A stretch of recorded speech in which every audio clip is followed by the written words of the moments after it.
Around a month ago, I challenged myself to make a Roblox horror game in only 1 week, and I named the game Guess Who, but the game was very buggy, and you could tell it was only made in 1 week. So in this video, I want to update the game in 3 days, because 3 days is half of 7 days, so it's half of the time I took to make the original game. And it also makes it so the total amount of time it took for me to make the complete game is 10 days, which is a nice even number. But if you haven't seen my original video, here's like a little summary of the original game. The game starts like one of those classic guess that character games. And at the start, the characters are superhero characters.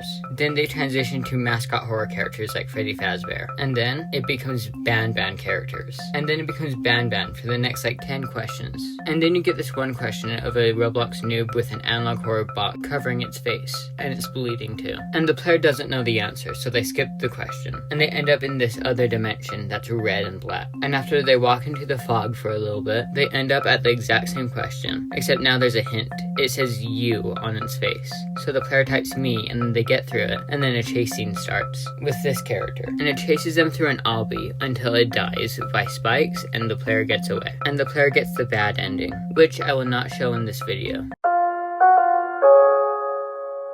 On the first day, the first thing I made was Tomato Travel. Tomato Travel is like a shop type place ran by this guy, Tomato. And the main thing this place has is like a fast travel system. It's just a cart ride that will lead into the middle of all of the bands. Just so every time you play the game and if you want a new ending, you don't have to go through all of that again. You just have to go through like near like the end. And you can also only enter the building if you got one of the endings before, just so you can't skip through it your first time playing. Unfortunately though, the door is a little bit janky. I couldn't figure out how to make it perfect, but it will usually work hopefully. Then the other thing I added on day 1 was I made the good ending place a little bit better and more just fun. And I did that by adding one item, a gun.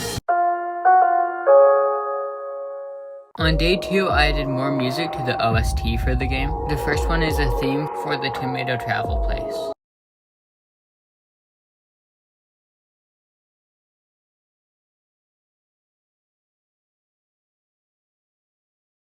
And a chase theme for the chase sequence near the end of the game.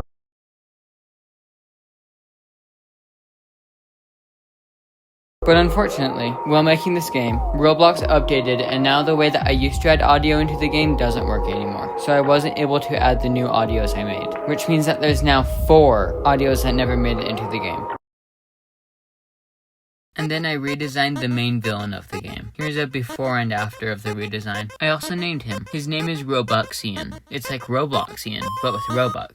It's very clever. I also added this little block that explains that each answer is all lowercase with no spaces, because I saw some people getting confused on that. And the final thing I did was I added a secret badge that I will not say how to get. It's mysterious and spooky.